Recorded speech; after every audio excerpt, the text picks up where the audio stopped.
cultos, né? Então, claro que essa oportunidade para ele que tem desejado, sabe o que é mais gostoso? O Cristo tem desejado estar aqui, né? E a gente sabe que esse lugar é sagrado, ele está tremendo, mas é porque está levando com muita seriedade esse lugar.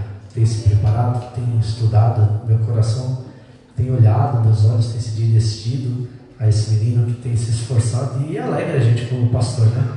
Principalmente quando ele começou a vir no estudo. Eu falei, agora você ganhou, agora tu vai pregar que nem pregador aí que está montando telhado, vai ter prego para tu até dizer chega. Vem cá, dá um abraço aqui. Pai querido, Deus santo, maravilhoso, eu te louvo, Senhor, porque nessa noite eu tenho certeza que o Senhor vai te falar conosco, Senhor. Meu coração está muito feliz, regozijando pela vida do teu filho, Senhor, que tem almejado estar nesse altar. Enquanto ele desejou estar aqui, Senhor, e é gostoso de ver que ele esperou o seu momento. Então está aqui, Senhor, está esta igreja que vai, ó Deus, ouvir a tua voz através da vida dele. Fala conosco nessa noite, Senhor. Nós precisamos te ouvir. Nós queremos, Pai, ir para esse lugar onde nós vamos levar esses jovens abastecidos da tua palavra, Senhor. Então toma ele como instrumento em tuas mãos nessa noite. Fala conosco, Senhor. Usa ele como instrumento, eu louvo e peço e já te agradeço, em nome de Jesus. E a igreja diz: amém. Amém, né? Glória a Deus por isso.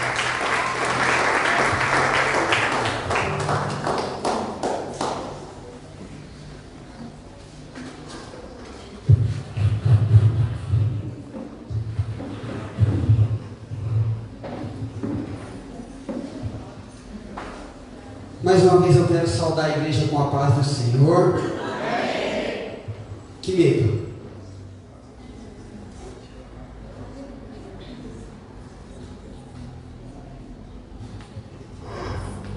Confesso que fiquei bastante ansioso. Mais uma vez não dormi essa noite. A irmã Sueli levantou essa madrugada, falou: desliga essa luz aí. Eu falei: não, estou estudando, calma aí. Mas para a honra e glória do Senhor Jesus, né, é um sonho se tornando realidade. Amém. E quando o pastor falou que a palavra do Senhor Jesus, ela tem queimado no meu coração, de fato ela queima, né? Só quem precisou da graça de Deus, de libertação através da palavra, entende a responsabilidade de estar ocupando essa posição. Queria que a igreja se colocasse de pé. Vou pedir para os irmãos, o irmão Anderson, colocar no telão Hebreus 10, 31. Não se assustem, tá? É uma palavra de bênção, e foi preparada com muito amor. A palavra do Senhor fala assim: horrenda coisa é cair nas mãos do Deus vivo. Você pode dar uma glória a Deus por essa palavra? Agora, irmão Anderson, coloca para mim, por favor, em Romanos 6, a partir do versículo 14. Deus. Aleluia.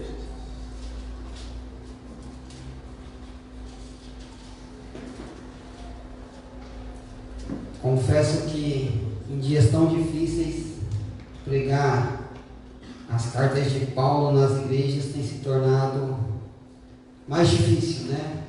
Porque o mundo tem tentado transformar tudo aquilo que Deus fez de bom, né?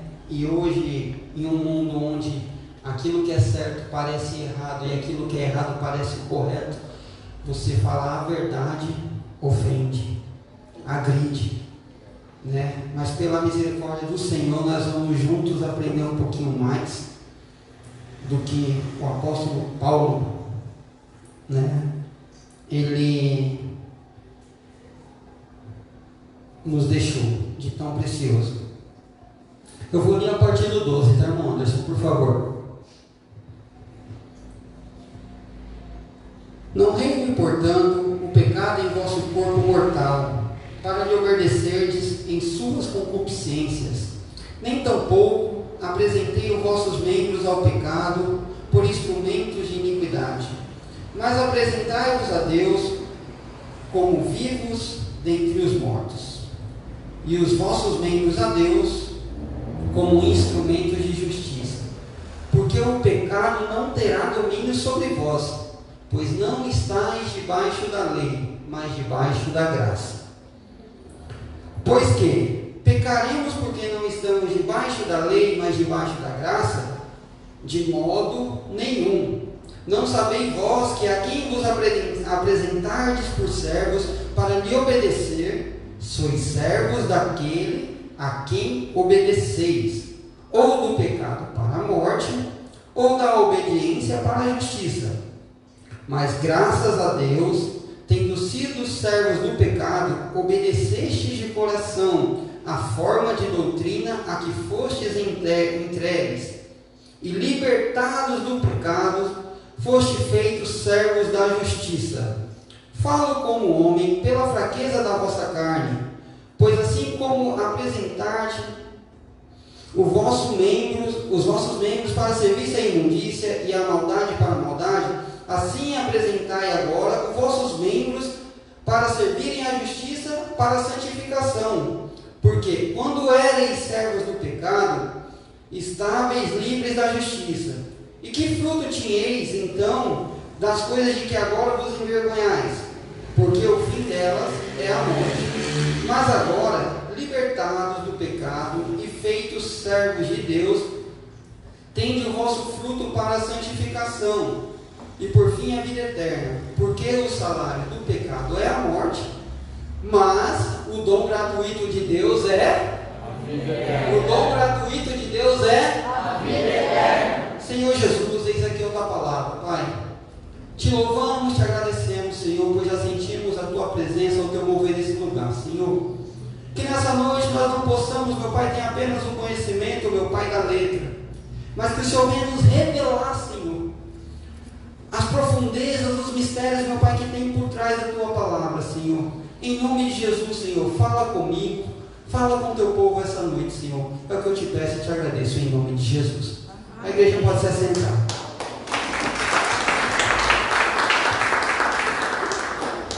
Meus irmãos, o apóstolo Paulo ele inicia esse texto, né, a partir do capítulo 6, né, perguntando se nós podemos pecar, né, uma vez que a graça nos alcançou. E ele vai falar, de modo nenhum.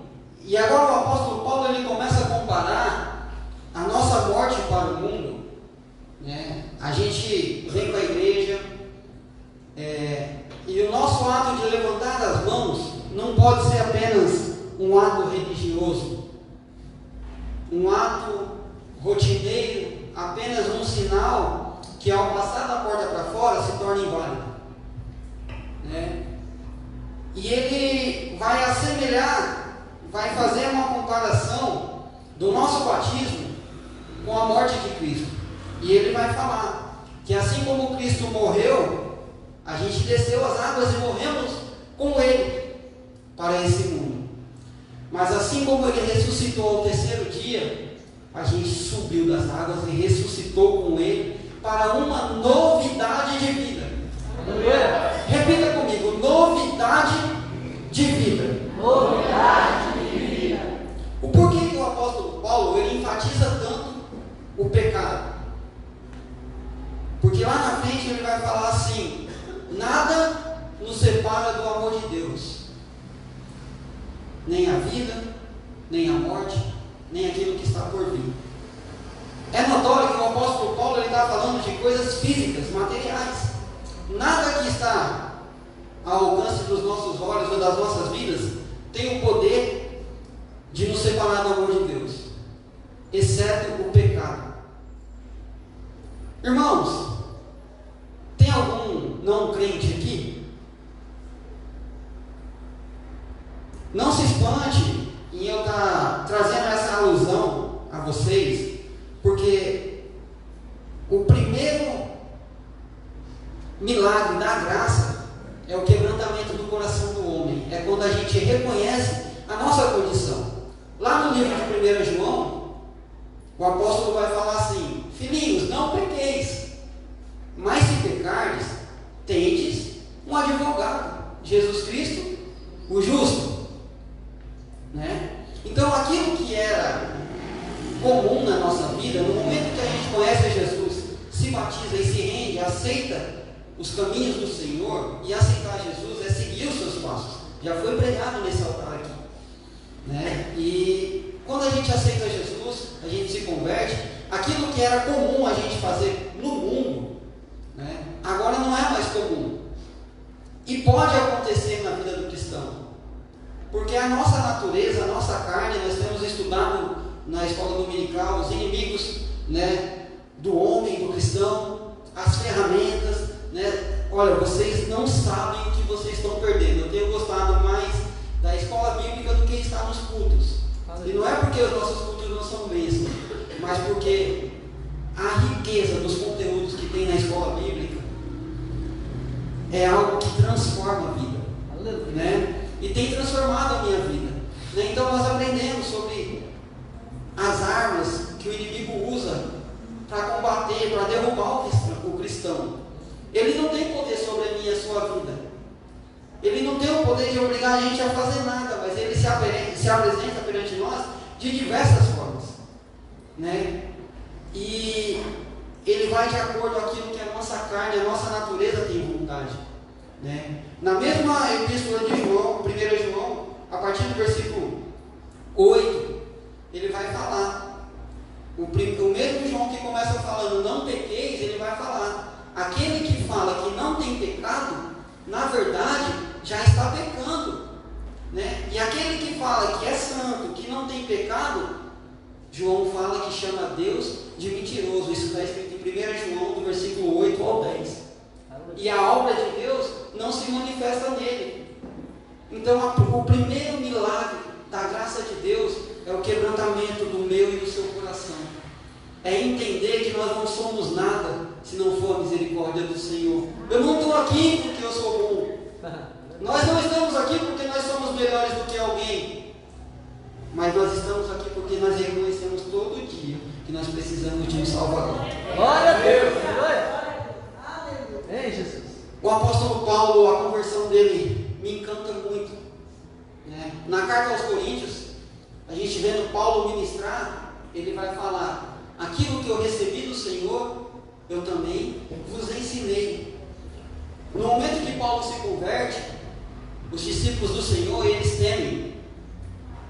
Eles ficam sabendo que Paulo está pregando na praia, e a multidão está se achegando, o povo está gostando, Deus está fazendo grandes coisas através da vida do novo convertido, né? Jesus, ele desce no caminho de Damasco e aparece num resplendor de glória para Paulo. Irmão, antigamente tinha um objeto na terra que era a Arca da Aliança, que representava a glória de Deus. Deus, ele dá ordem para Moisés, e Moisés assim o faz conforme Deus determinou. Nenhum homem foi capaz de suportar ver a glória de Deus.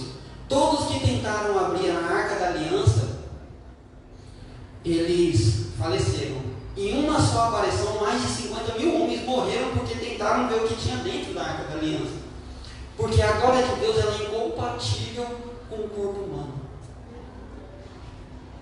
E de repente Jesus, ele decide descer do céu e se apresentar no resplendor de glória para Paulo. Irmão, Paulo, ele perseguia os cristãos. Ele arrancava de dentro das suas próprias casas e matava. Jesus, ele desceu ali revoltado com Paulo, disposto a acabar com a vida de Paulo. E agora você vai entender um porquê que o apóstolo Paulo, ele prega tanto sobre graça, né? Mas no momento que Paulo, ele cai naquele animal que ele estava sentado, ele se prostra de joelho diante da glória de Jesus. Irmão, você não entende o poder de se prostrar. Se você não entende, você precisa entender que uma atitude sua de se ajoelhar na presença do Senhor pode mudar uma sentença de morte dentro da sua casa. Glória a Deus! E ali Paulo aparece de joelho na presença do Senhor Jesus.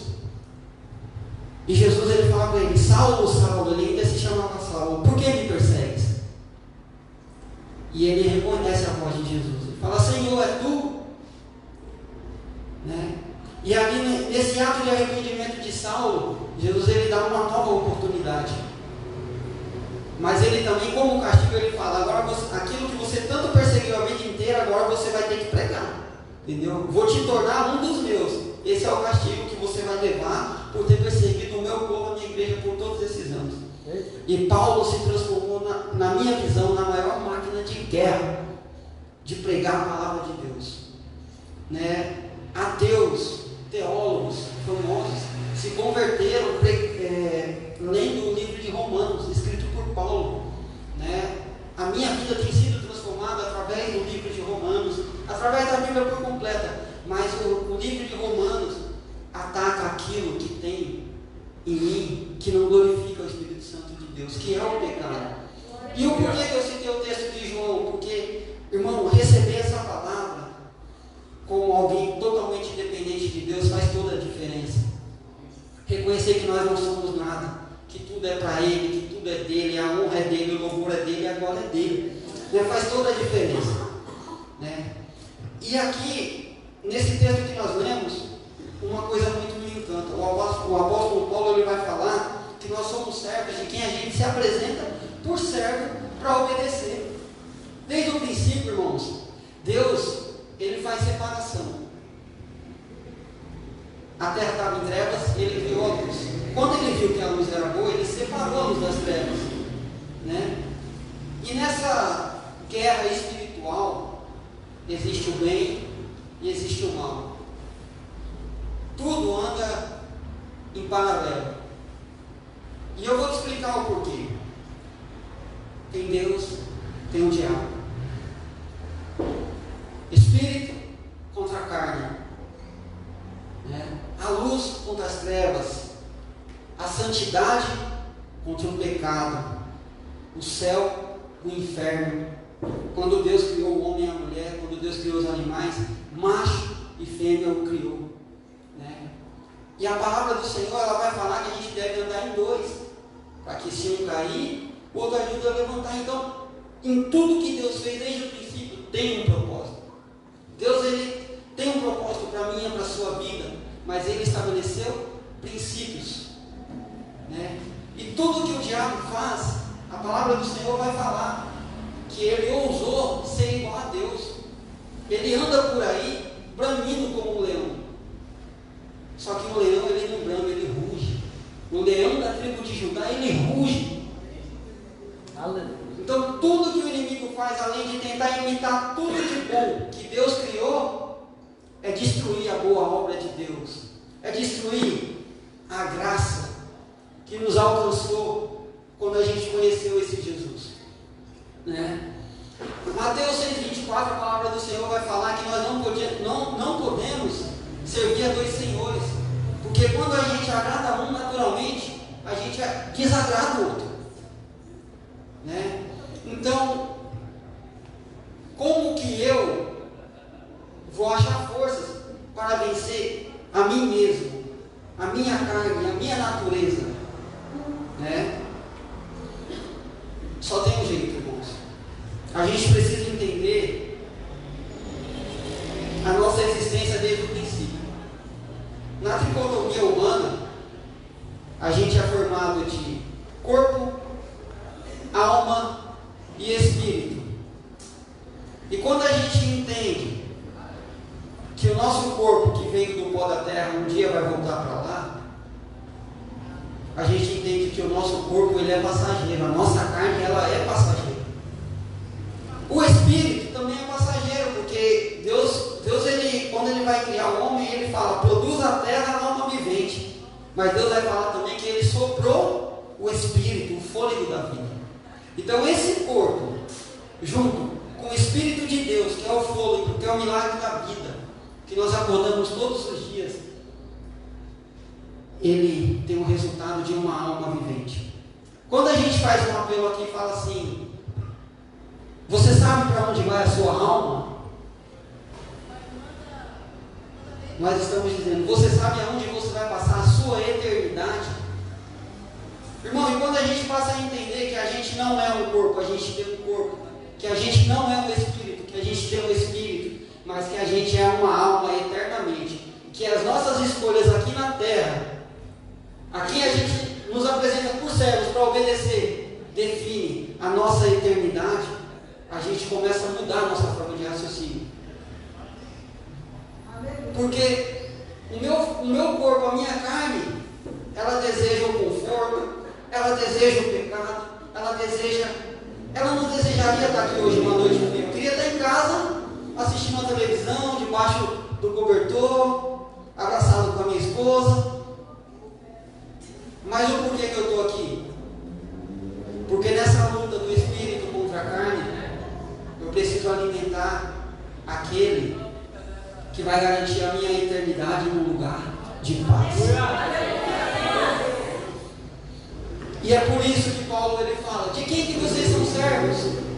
Vocês são servos de quem você se apresenta por servo para obedecer. E eu quero deixar essa reflexão, mas que ela não fique dessa porta para dentro. Porque da mesma forma que eu falei da Arca da Aliança, um dia esse objeto ele foi retirado da terra. E Jesus, numa conversa com os discípulos, ele fala: eu vou para o Pai preparar um lugar para a tua alma.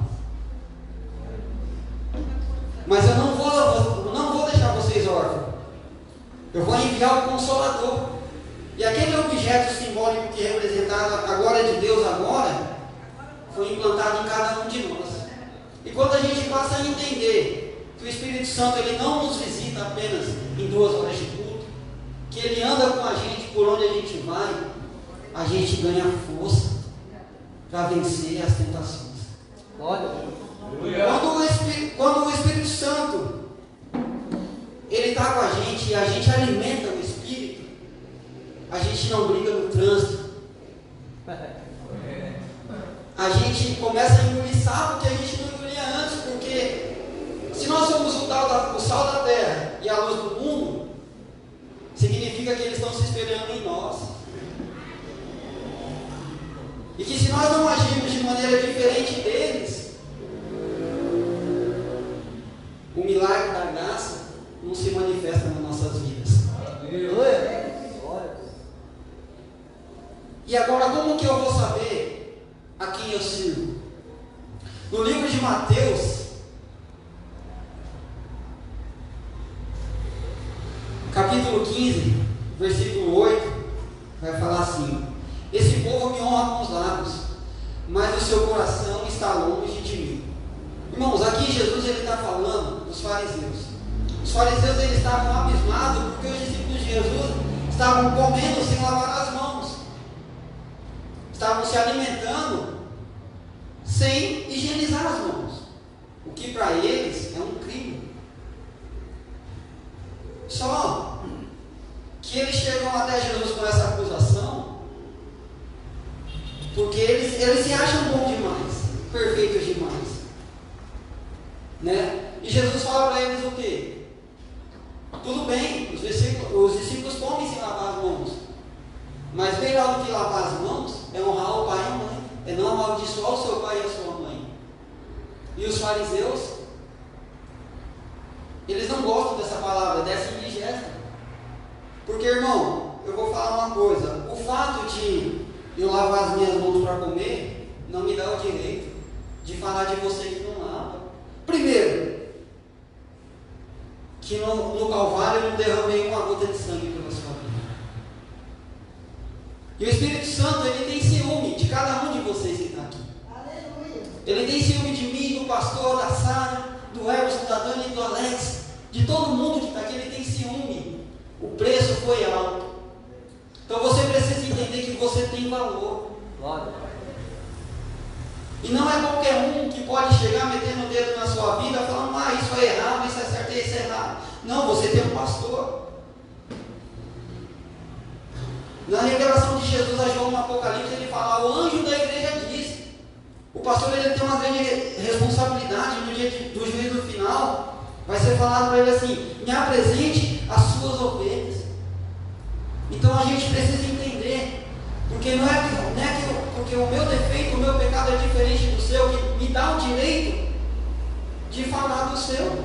Talvez porque o meu está debaixo do tapete e ninguém está vendo. Mas eu quero falar do meu irmão. Mas eu não sou perfeito. E é isso que Jesus está dizendo. Quando os discípulos vão falar: Senhor, os fariseus não gostaram do que tu disseste. E Jesus fala assim: esse povo me honra com os lábios, mas o coração está longe. Porque dos 10 mandamentos, Jesus ele veio para estabelecer a graça. E dos 10 mandamentos que tinha na lei de Moisés, Jesus ele triturou e formou em 2. Amar o Senhor teu Deus acima de todas as coisas. E segundo, o teu próximo como a ti mesmo. Quem é o próximo, irmão? Não fala mal do próximo. A gente aprendeu lições maravilhosas, sem ser essa segunda-feira na outra, na escola bíblica, sobre murmuração. Irmãos, vocês precisam entender e aprender a reverter quando um murmurador ele vem até você. Geralmente ele vai na tua casa. Entendeu? Fala: eu não concordo com aquilo que o pastor fez. Ah, mas que meu líder, mas que o irmão André, que a irmã Sueli, você viu, varão? Irmãos, o único que andou por essa terra e foi perfeito foi Jesus. Aleluia. E na sua condição de santo, eu nunca vi uma história bíblica que Jesus falou mal de alguém. A Bíblia fala que Jesus estava na porta do templo pregando, e lá vinham os fariseus novamente, trazendo uma mulher adúltera. Colocaram ela de pé para que ela ficasse visível perante aquela multidão. Falaram: Senhor, essa mulher ela foi pega em ato de adultério. Pela lei de Moisés nós devemos apedrejá-la. E ali a graça ainda não estava completamente estabelecida, muito clara para aquele povo. E Jesus ele fala, o que me encanta na história de Jesus, nos exemplos de Jesus, é que tudo é muito simples. Você pode chegar com um problema do tamanho que for, quando você coloca na mão dele, ele responde com tanta simplicidade, mas que fica tudo com tanta clareza, que não resta dúvida do caminho, da escolha que tem que ser feita. E Jesus ele fala para aqueles fariseus: tudo bem, aquele que tem pecado, que não tem pecado, atira a primeira pedra. Porque assim, antigamente, no tempo da graça, adultério precisava existir um ato constituído, consumido. Só que hoje na graça, a palavra vai dizer que só de olhar, pensar e desejar, a gente já cometeu adultério. E você já viu alguém condenado porque pensou? Irmão, por incrível que pareça, eu falei na escola bíblica, eu já fui um murmurador. Eu já me comportei como fariseu. Um ser humano cheio de defeitos. Quem me conhece a vida inteira igual o irmão Hermes, sabe que misericórdia. Para cultuar numa igreja que eu estava dentro quando criança, era difícil. Agora um ser humano cheio de defeitos, querendo falar do defeito dos outros. Esse era eu. Mas irmão, não estou aqui para louvar isso. Eu estou aqui para louvar o nome do Senhor, porque eu sou prova viva de que Jesus transforma. Através das ferramentas que Deus nos deu, a gente aprendeu na escola: jejum, oração e palavra, né? Então, aqueles homens vão acusar aquela mulher: olha, Senhor, foi pego em ato de adultério, vamos apedrejar? Mas tudo isso para ver qual que seria a decisão de Jesus na vida daquelas pessoas. Jesus fala: tudo bem, você não tem pecado, pode atirar pedra. E não ficou um. Aquela mulher ela ficou sozinha. Os fariseus, os escribas, eles foram embora.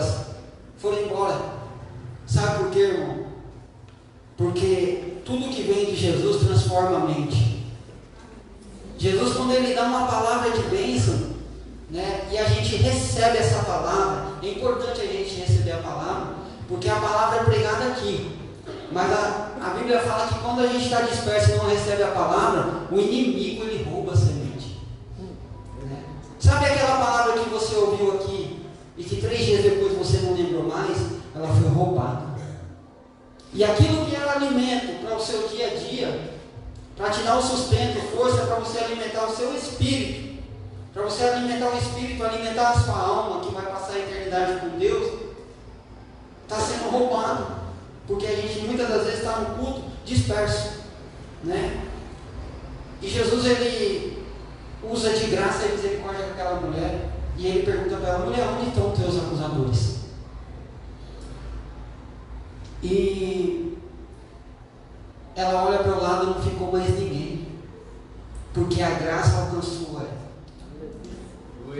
Só que o mesmo Jesus que ele usa da graça, desde o momento que a graça alcançou a minha, a sua vida, assim como alcançou a vida daquela mulher, eles nos deixam encarregados de uma responsabilidade.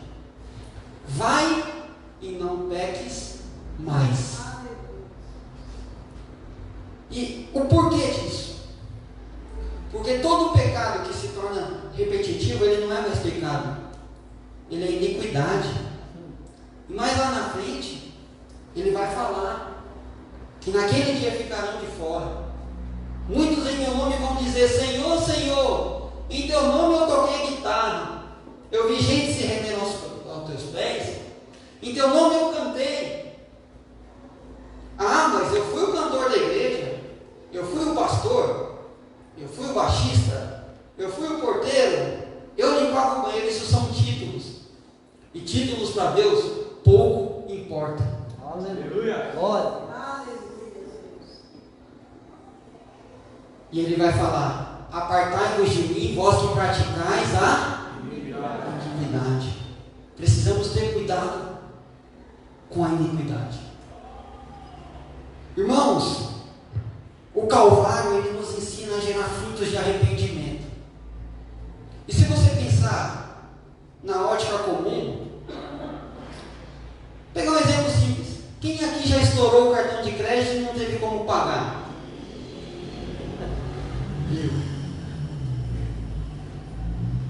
E quem aqui falou assim como eu: se eu tivesse a oportunidade, nunca mais eu faria isso? Isso é arrependimento.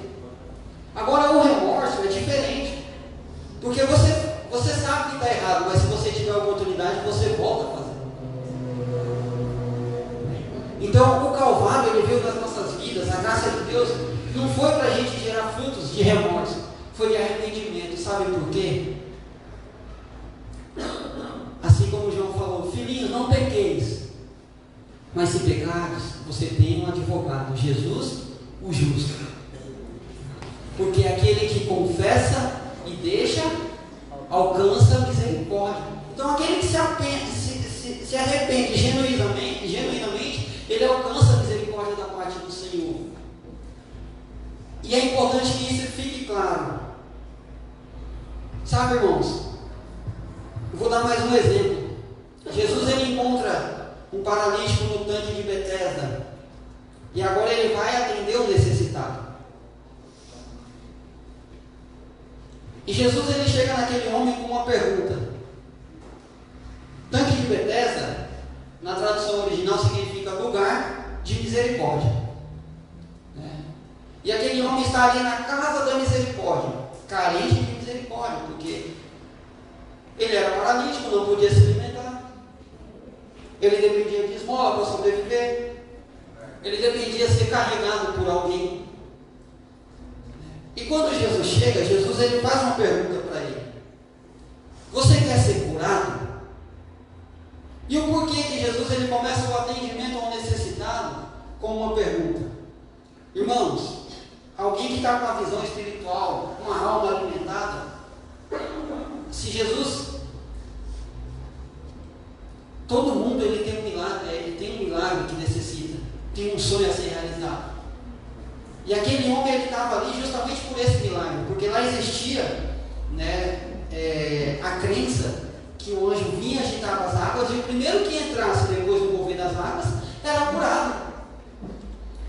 E Jesus chega ali para realizar um milagre que ele tanto esperava. Eu também tenho um milagre que eu tanto espero. E eu creio que cada um aqui tem.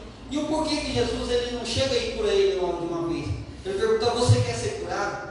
Se Jesus chegasse em mim hoje e falasse: você quer o seu milagre? Eu ia dar 3 pulos, dando glória a Deus e falar: eu quero.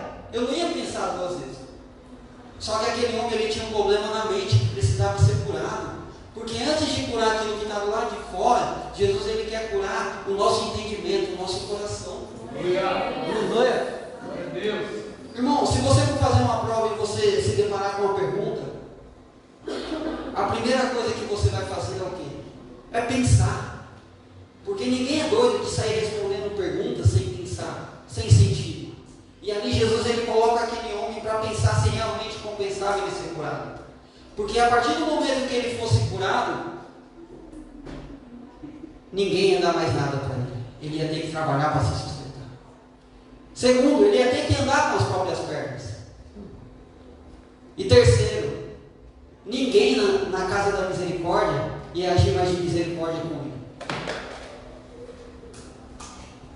Tem questionamento que Deus nos faz, porque Ele está querendo transformar o nosso entendimento. E o silêncio de Deus, o silêncio de uma pergunta, é muito importante nas nossas vidas. E aquele homem ele começa a inventar desculpas para o milagre que Jesus chegou para fazer. Você quer ser curado? Eu sou a cura, mas ele está falando: Senhor, não tem ninguém que me coloque no tanque. Jesus está falando para ele: eu sou a cura. Ele está falando: Senhor, mas quando eu vou passar, vem outro e entra no meu lugar. Ou seja, a partir do momento que tem uma disputa para entrar primeiro, a casa que era o lugar da misericórdia se tornou a casa da disputa. E quando o lugar de misericórdia se torna o lugar da disputa, Jesus chega. Aleluia. Glória. Oh, glórias. Aleluia. Aleluia. Você não vai tocar porque eu vou chegar primeiro. E Jesus está aqui: você quer ser curado? Ah, Senhor, mas eu não toquei hoje porque o irmão Gabriel pegou a guitarra primeiro. O irmão Gabriel pegou a guitarra, você canta. O irmão Gabriel pegou a guitarra, você levanta a mão e intercede. Eu não deixei de estar no lugar da misericórdia porque tem alguém fazendo na sua frente. Naramanto e decanta lá, sunianga lá.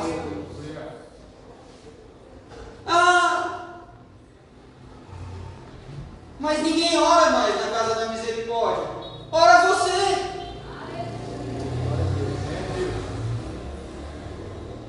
Sabe por quê, irmão? A gente aprendeu na escola bíblica que a oração de um justo, numa pregação do nosso irmão Augusto, ela pode muito em seus efeitos. Mesmo que ninguém esteja orando, a oração de um justo pode mudar todo o culto dentro dessa casa. Aleluia. Glória a Deus. Agora imagina se todo mundo der as mãos e vai junto. Glória a Deus. Oh, glória! Oh, Deus poderoso. Glória a Deus. E às vezes nós estamos esperando o movimento das águas e Jesus está falando: você quer ser curado? Ah, Senhor, mas a porta se fechou. E Jesus está falando: eu sou a porta. Ah, Senhor, mas meu emprego eu perdi. Ah, Senhor, mas tem outra porta aberta ali, ó. Eu estou te mostrando que tem outra porta. Levanta, toma a tua cama e anda. Ao invés de ficar esperando o movimento, se movimenta. Irmão, Deus não vai fazer aquilo que é para a gente fazer. É verdade, Santo Deus. Aleluia. A gente quer adorar o Senhor nosso Deus, mas às vezes a gente chega no culto, a gente não dobra o nosso joelho para orar. Aleluia. Pode ser que eu esteja enganado, irmão, mas se aqui na casa do Senhor, que é o lugar onde Deus ordena as bênçãos, você não dobra o seu joelho, eu não dobrar o meu joelho, quem dirá em casa? O que acontece na nossa casa tem que ser a extensão daquilo que acontece aqui dentro. Aleluia. Agora, se aqui dentro a gente não consegue ser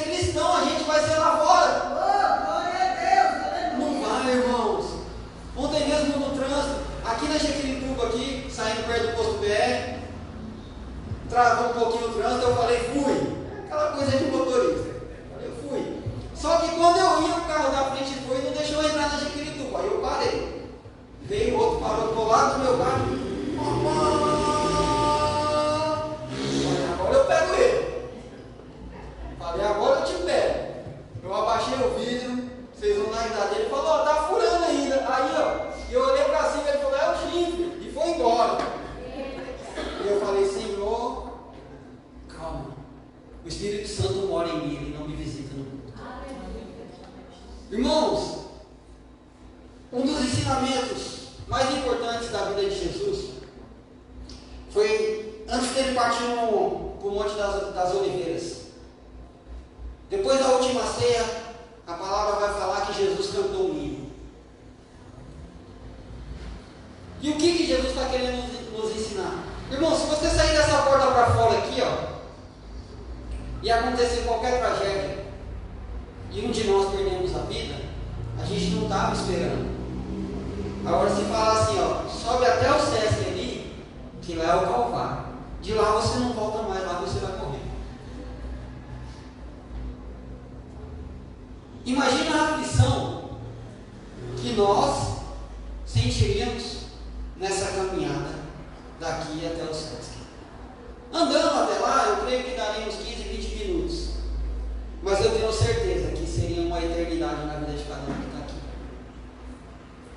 A Bíblia vai falar que a aflição de Jesus era tão grande que vai ele, Pedro, Tiago e João. E ele sobe ao monte para orar.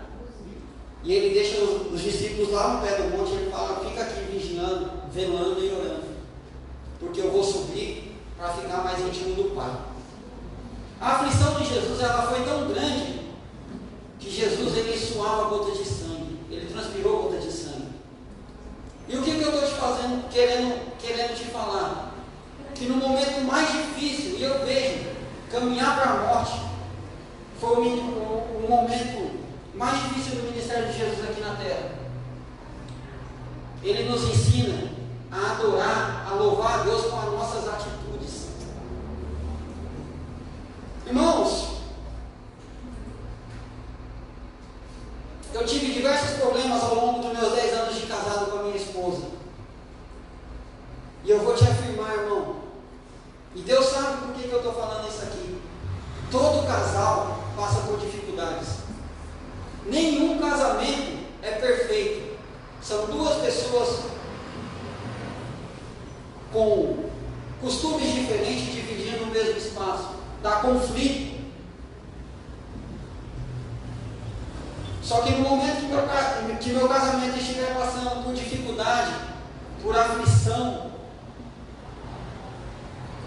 mesmo que pareça uma condição de morte que não tem mais jeito, procurar outra mulher lá fora não é a solução. Sabe por quê? Porque Jesus me ensinou que a minha atitude ela tem que louvar a Deus. E se eu trocar minha esposa lá fora, a minha atitude não vai estar louvando a Deus. Então, a partir do momento que eu tomo uma atitude isolada, pensando na minha visão superficial, eu passo a fazer a vontade do diabo e eu não posso ser chamado servo de Deus. Irmãos, igreja, Jesus ele compara no hospital. Então é natural que aqui estejam doentes, precisando de curas e um dia vão se tornar guerreiros, como dizia Efésios 6. Você pode chegar aqui doente, mas um dia você vai ser curado e você vai se tornar um guerreiro. Você vai calçar o sapato do Evangelho. Você vai pegar o escudo da fé e você vai para a guerra. Você vai estar pronto. Mas até alcançar a cura, igreja dá muito problema. Ministério de louvor, meu Deus, não teve uma igreja que eu passei que não tivesse problemas. Mas falar mal da minha liderança não vai resolver o problema. Deus. Dar lugar para o diabo, murmurar, não vai resolver o problema. Aleluia! Se eu quero ser curado, se eu quero que o ministério de louvor alcance o melhor de Jesus aqui dentro dessa casa, eu tenho que me movimentar. Se ninguém ora, eu vou orar. Se ninguém ensaia, eu vou ensaiar. Glória a Deus! Se ninguém estuda, eu vou estudar. Aleluia! Porque ficar falando mal do irmão do lado não vai resolver o nosso Oh, problema. aleluia! Jesus está na casa, igreja, e Ele está falando. Aleluia, Deus! E eu vou te mostrar o porquê que você não deve, no momento de fazer a sua escolha, do Deus que você vai servir, você não deve servir o diabo. Na Bíblia de Gênesis e Apocalipse existem várias batalhas. Anjos e demônios, Deus e o diabo, Jesus contra o diabo. Em nenhum nenhuma delas eu vi o diabo vencer o meu Deus.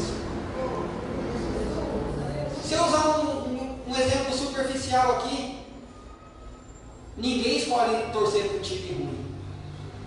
Agora, se tratando da eternidade, do céu, do inferno, o porquê que na hora de fazer a escolha de quem você vai servir, de quem você vai adorar, você segue a um desejo momentâneo, por 5 minutos de distração na rede social, por 5 minutos de conversas que tem como objetivo difamar alguém, conversas que não edificam. A palavra nos orienta a não entrar em conversas que não edificam. Na primeira batalha, Lúcifer ele se levanta com a rebelião no céu. E ele convence através de murmuração, de patotinha, 1/3 dos anjos. Irmão, você precisa entender que se você der ouvido para o murmurador, você cai junto com ele. E ele ousa roubar o trono de Deus. Ele rouba subir acima das estrelas e se sentar semelhantemente a Deus. Irmão, Deus ele não divide a adoração com ninguém. Ele não tem problema em honrar a sua vida. Muito pelo contrário, ele manda dar honra a quem tem honra. Mas a adoração é dele. Eu estou pregando aqui, mas agora é de Deus. Amém, igreja?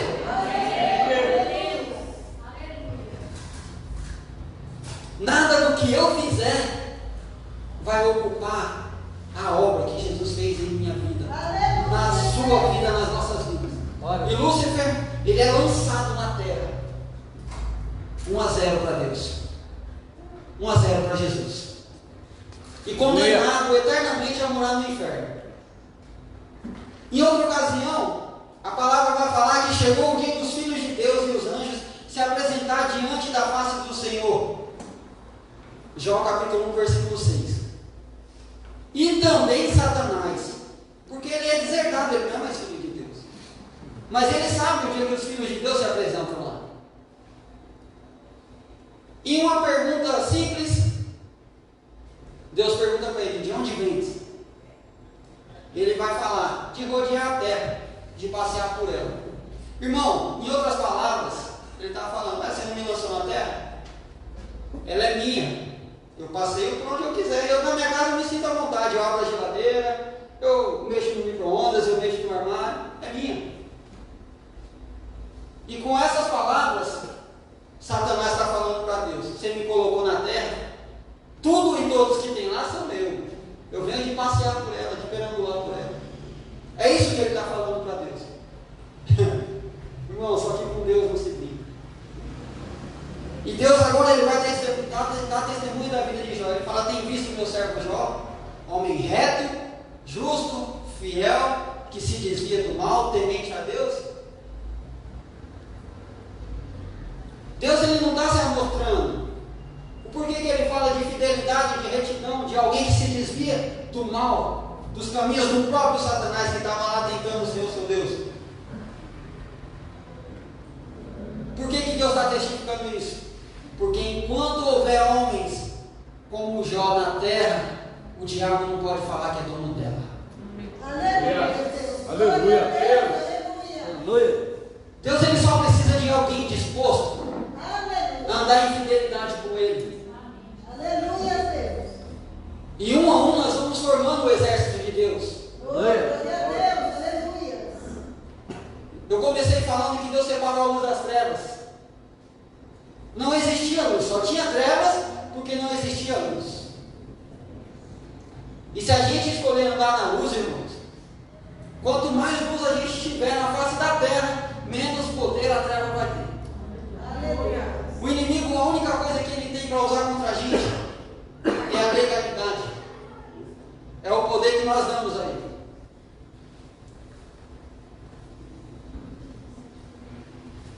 E quando a gente entende isso, o mistério da graça, o milagre da graça vai se tornando cada vez mais claro na nossa vida. Aleluia. E ele vai falar também: é fácil te glorificar. Olha as riquezas de Deus permite o inimigo tocar em tudo que Jó tinha, menos na vida dele. E tomar tudo que Jó tinha. Irmãos, o inimigo, ele só quer uma coisa: adoração. Adoração. De um Deus que não divide adoração com ninguém. E no momento pior da vida de Jó, vocês conhecem essa história?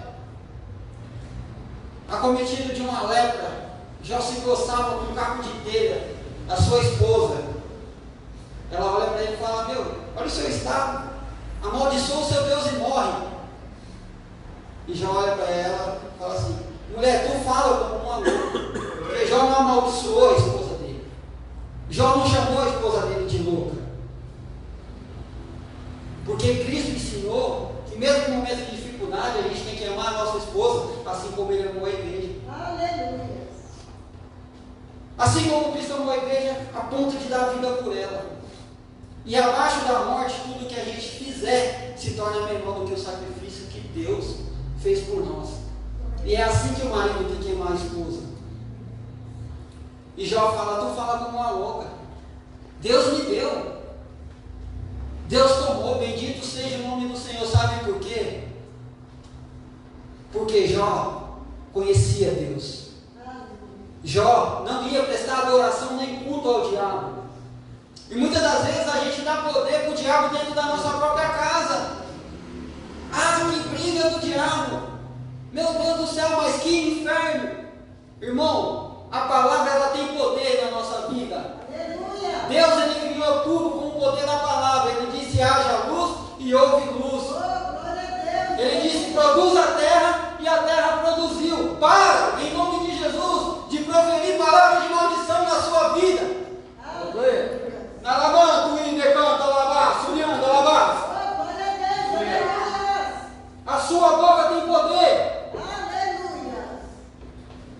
E muitas das vezes, a palavra que sai da sua boca glorificando a Deus, vai lá no céu e quebra uma acusação do diabo, uma tentação do diabo, coloca ele prostrado novamente aos pés do nosso Deus. Glória a E o Deus. diabo ele tem que bater em retirada da vida de Jó. Aleluia. Irmão, outra ocasião do Calvário, Jesus ele foi julgado, condenado injustamente. Levantaram testemunhas falsas.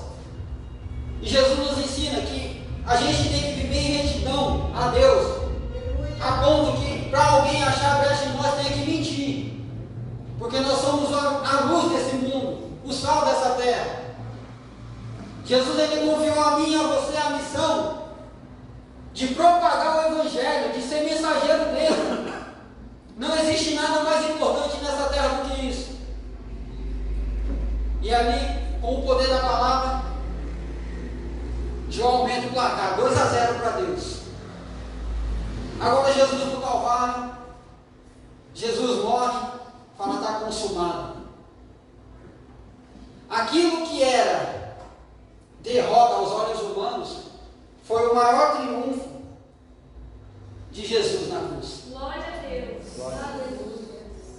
A palavra do Senhor lá no livro de Apocalipse vai falar que Jesus, revelando a João, ele fala: eu sou aquele que tem a chave da morte e a chave do inferno.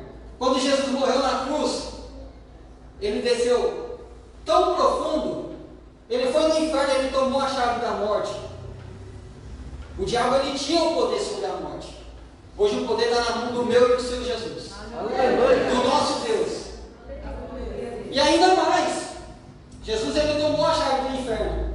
Você precisa entender, irmão, na hora de você escolher de quem você é servo. Ou você vai ficar do lado de um Deus que é vencedor, ou você vai ficar do lado de um Deus que é derrotado. E eu falo Deus porque o diabo ele tem poder. Ele é astucioso, ele sabe trabalhar. Ele sabe se apresentar no momento da nossa dificuldade. Irmão, o inimigo ele é tão derrotado que ele não tem nem a chave da casa que ele vai morar. A chave da casa que ele vai morar está nas mãos do meu Jesus. Você não pode dar poder a ele.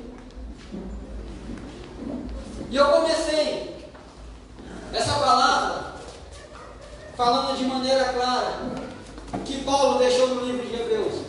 Que horrenda coisa é cair nas mãos do Deus vivo e todo-poderoso. Por quê? Porque, irmão, quem aqui já ficou internado?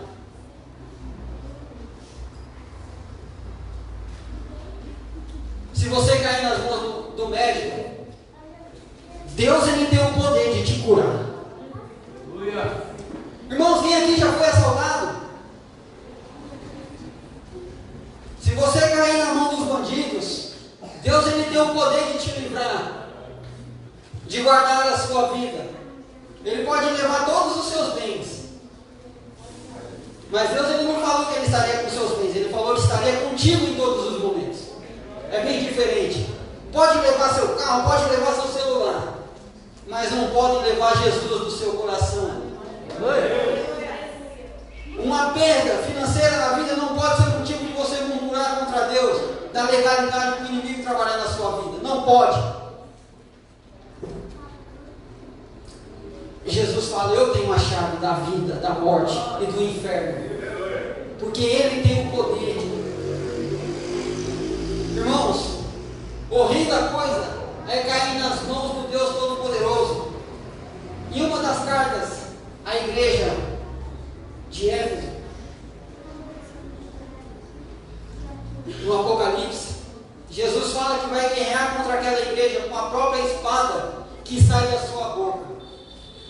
Porque aquela igreja tinha boas obras, mas permitia mulheres como Jezabel ministrar em seus altares. Porque o altar que era dividido, que era de adoração, aquilo que é santo, aquilo que é de Deus, era dividido com aquilo que é profano. E Deus condena aquela igreja e fala que o próprio Jesus vai guerrear contra ela. Irmão, se você cair na mão do médico, entendeu? Tem médico capacitado, a medicina está avançada, um médico pode te curar, Jesus pode te curar. Se você cair nas mãos do inimigo, Jesus pode te livrar. Se você cair nas mãos do diabo, irmãos, Deus ele tem o poder de te arrancar das mãos do diabo, assim como ele me arrancou. Eu me vi com a vida, entre a vida e a morte, com uma arma encostada na minha cabeça em um assalto, e eu falei: Senhor, eu em estado deplorável, um homem morto espiritualmente, contaminado, corrompido pelo pecado, irmãos. E a minha oração mais pura e mais sincera foi naquele lugar. Eu falei: Senhor, se o Senhor me der mais uma oportunidade, eu volto para a sua casa e nunca mais eu saio. E Deus ouviu a minha oração. Aquele ladrão ele foi embora e Deus poupou a minha vida. Você precisa entender que por mais que a circunstância pareça contrária, se você orar, entregar a sua vida nas mãos do Deus certo, Ele te livra, Ele te ouve. Agora, irmão, se você obedecer ao diabo e cair nas mãos de Deus, Deus se levantar para executar juízo sobre a sua vida, quem vai te livrar?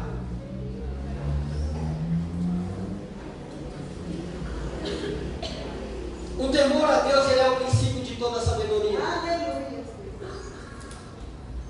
E é preciso entender que na hora de fazer a escolha, eu sou servo de quem eu obedeço. Põe uma coisa na sua cabeça. Romanos 6,16. Eu sou servo de quem eu obedeço. Se até hoje você cocheia meus pensamentos, fez como eu já fiz no passado, se até hoje você andou com um pé na igreja e outro pé no mundo, Deus te trouxe aqui para ouvir essa palavra e tomar posse. Não dê mais legalidade para o diabo. Foi Jesus que morreu por você, não foi o diabo. E ele tem poder. Em todas as batalhas que o inimigo se levantou contra ele, ele perdeu. O meu Deus, o seu Deus, ele é vencedor. Ele não é derrotado. Não dê poder a um derrotado sobre a sua vida. Amém? Amém. Eu queria orar por você. Amém. Orar por você, agradecendo por essa palavra. Para que Jesus ele te dê força no momento de tribulação, no momento de desemprego, da falta do dinheiro. Creia em Deus. Se você for fiel a Ele, você vai viver o melhor dessa terra. Isso é palavra, é Bíblia. E a palavra de Deus, ela se cumpre, passa os céus e a terra. Mas a palavra do Senhor não vai passar, ela vai se cumprir. No momento de desespero, não faça coisas ilícitas. No momento de dificuldade no seu casamento, não vai procurar fora, irmãos. Você precisa entender.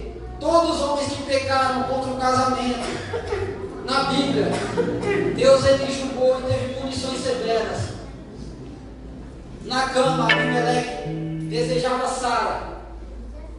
E foi na cama que Deus falou para ele: se você tocar nela, eu te mato. Na cama, Davi pecou com a Betseba. Na cama, o seu filho perdeu a vida. Se você não entendeu o que eu estou falando, irmãos, você precisa entender.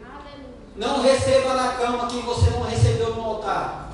Porque se na cama, oh, aleluia, se na cama você pega contra Deus, na cama Deus vai julgar você. Deus está falando. Deus ele deu um futuro lindo para os jovens aqui. É só esperar aquilo que ele determinou para as suas vidas, amém? Amém. Senhor Jesus, aleluia, glórias a Deus. Quero te agradecer, Senhor, pelos momentos que passamos aqui contigo, Senhor. Senhor, nós estamos aqui, Senhor, em silêncio, Senhor, porque o texto é complexo de ser pregado, Senhor. E ai de mim, Senhor, agora que preguei, se eu não andar, meu Pai, segundo essas Escrituras, Pai.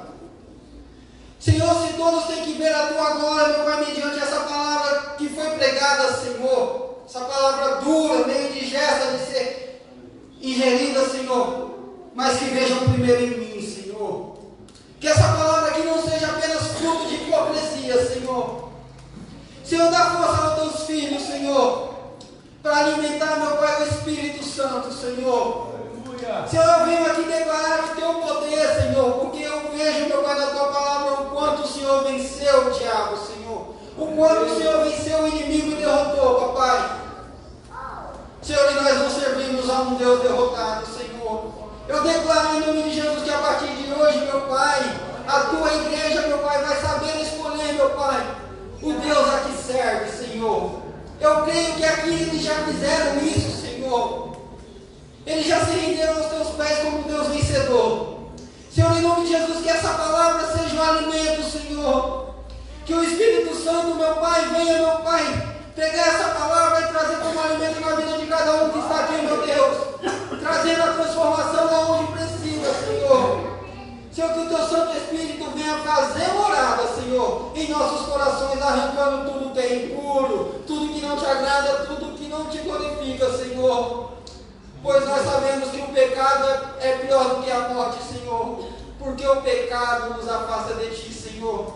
Então nos dá força, Senhor, nos dá sabedoria, Senhor, nos encoraja, meu Pai, a tomar a decisão correta em meio às dificuldades, Senhor. É o que eu Te peço e Te agradeço em nome de Jesus. Amém. Glória a Deus.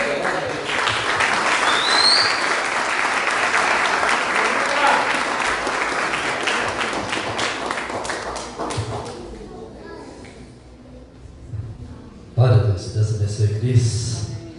Deus continua te usando fortemente. Coloque-se de pé, queridos, em nome de Jesus. Não tem ninguém nos visitando aqui nessa noite, não, né?